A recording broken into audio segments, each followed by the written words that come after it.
सर्वांना नमस्कार. डॉक्टर बाबासाहेब आंबेडकर मराठवाडा विद्यापीठ छत्रपती संभाजीनगर विद्यमाने आयोजित PhD कोर्सवर्क 2024 सेमिनार प्रेझेंटेशन सादरीकरण करण्यासाठी मी इथं उपस्थित आहे. माझा रोल नंबर आहे 8. माझं पूर्ण नाव विठ्ठल गोवर्धन होनाळे. माझे मार्गदर्शक प्राध्यापक डॉक्टर कैलास रंगनाथ इंगळे, राजर्षी शाहू महाविद्यालय पाथरी, जिल्हा संभाजीनगर. आणि मी आज आपल्यासमोर ज्या विषयाचं सादरीकरण करणार आहे तो माझा विषय आहे 2000 नंतरची वऱ्हाडी कविता. तर याचं विषय विवेचन आपण पुढील टप्प्यामध्ये पाहणार आहोत. 2000 नंतरची वऱ्हाडी कविता हा विषय समजत असताना आपणास सर्वप्रथम त्याचं प्रास्ताविक पाहावं लागेल. तर मराठी साहित्याचा जो विशाल प्रवाह समृद्ध करण्यात वऱ्हाडी साहित्याचा एक फार मोठा सहभाग आपल्याला या साहित्यसृष्टीमध्ये दिसून येतो. गेल्या 30-40 वर्षात वऱ्हाडी साहित्याचा एक समर्थ आणि एक मोठा प्रवाह मराठी सारस्वतात निर्माण झाला. त्याने मराठी साहित्याच्या ज्या अनुभव कक्षा आहेत त्या रुंदावल्या. त्याचे महत्त्व आता सर्वसामान्य झाले आहे, परंतु त्याचा सर्वांगीण विकास ज्या पद्धतीने व्हायला पाहिजे त्या पद्धतीने अजूनही झाला नाही.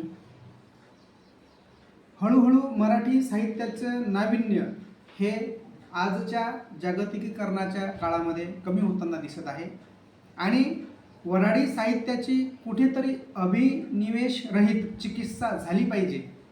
आणि वऱ्हाडी भागामध्ये माझा जन्म झाल्यामुळे मला लहानपणापासूनच वऱ्हाडीचं एक मोठं आकर्षण आणि अभिमान आहे. म्हणून मी हा विषय आजच्या या सेमिनार प्रेझेंटेशनसाठी निवडलेला आहे. खरं तर भाषांना जिवंत आणि जागृत करण्याचं काम किंवा हे कार्य हे त्यांच्या बोलीभाषा करत असतात आणि भाषेचे अंतरंग आपणास बोलीभाषेमध्येच पाहावया मिळते. म्हणून हा 2000 नंतरची जी वऱ्हाडी कविता आहे तर ती आपण अशा पद्धतीनं पाहू शकतो. माझ्या या विषयाचे उद्दिष्ट मी तुम्हाला सांगतो. तर पहिलं जे उद्दिष्ट आहे माझं की वऱ्हाडी कवितांचा शोध घेणे. त्याच्यानंतर दुसरं की निवडलेल्या कवितांचे विविध रचना प्रकारांचे अध्ययन करून त्याचे संशोधनात्मक विश्लेषण करणे. तिसरं आहे वऱ्हाडी कवितांचे वेगळेपण शोधणे. आता वऱ्हाडी कवितांमध्ये सुद्धा वेगळेपण आहे. काही विनोदी कविता आहेत, काही प्रबोधनाच्या कविता आहेत, तर त्याचं वेगळेपण शोधणे. आणि चौथं आहे माझं वऱ्हाडी जीवनातील सामाजिक संदर्भ अभ्यासणे. आता साहित्य हे त्या काळातले सामाजिक संदर्भ हे शोधत असते. तसंच मला 2000 नंतर वऱ्हाडी साहित्यामध्ये जे काही सामाजिक संदर्भ आले ते या विषयाच्या या अभ्यासाच्या अनुषंगाने मला अभ्यासावायचे आहेत.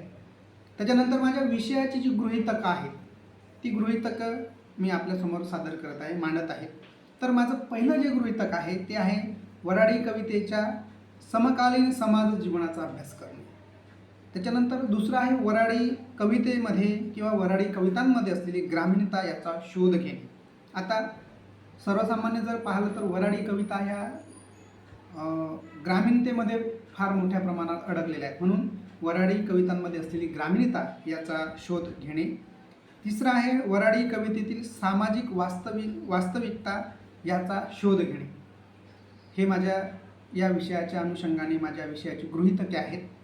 त्याच्यानंतर आपण समोर ओढू विषय विवेचनाकडे. तर विषय विवेचनामध्ये आपणास वऱ्हाडी साहित्याच्या जडणघडणीमध्ये प्राचीन, मध्ययुगीन आणि अर्वाचीन जी साहित्य निर्मिती झाली त्या अंगाने आपल्याला विचार करावा लागेल. तर स्वातंत्र्योत्तर कालखंडानंतर मोठ्या प्रमाणावर वऱ्हाडीमध्ये लिखाण झालं आणि त्याच्यानंतरही 2000 नंतर याच्यामध्ये भरीव प्रमाणामध्ये लेखन झालं. 80 ते 90च्या दशकामध्ये वऱ्हाडी बोलीमध्ये लिहिणारे हात मोजकेच होते. पण नंतरच्या कालखंडामध्ये डॉक्टर विठ्ठल वाघ,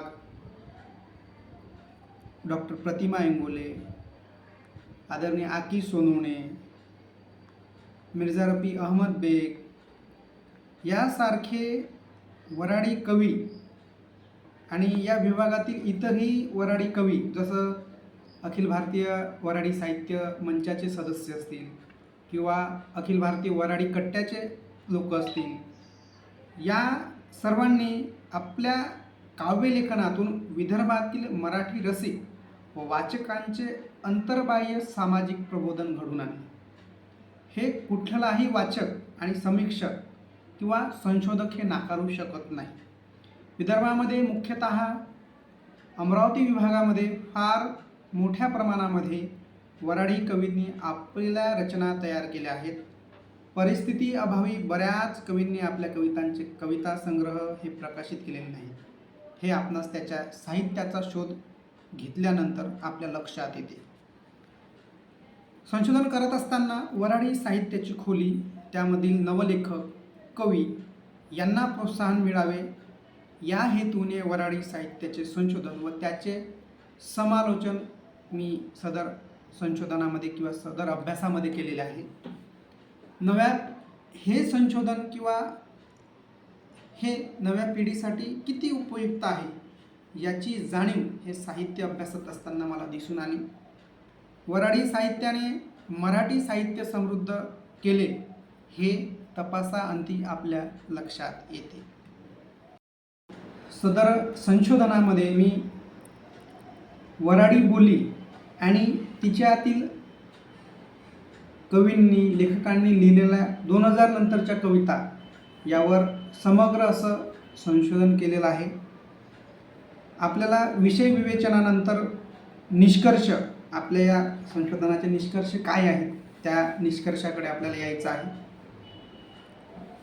वऱ्हाडी 2000 नंतरच्या वऱ्हाडी कवितांचा चिकित्सक अभ्यास किंवा अभ्यास करत असताना आपल्या असं लक्षात येते की याचा जो पहिला निष्कर्ष आपल्या हाती आला तो असा आहे की ग्रामीण परिसरावर निसर्गाचाच प्रभाव असतो. या जाणीवेची जागा बदलत्या ग्रामीण जीवनाने घेतली आहे. त्यामुळे या बदलाचा जाणीवा सर्वच वऱ्हाडी कवितांच्या कवितेत आल्या आहेत. निवडक कवींच्या कवितांमधील अलंकार, प्रतिमा, प्रतीके समान पातळीवरचे जरी असले तरी त्यात प्रत्येकाची मांडणी ही वेगळ्या शैलीची आहे.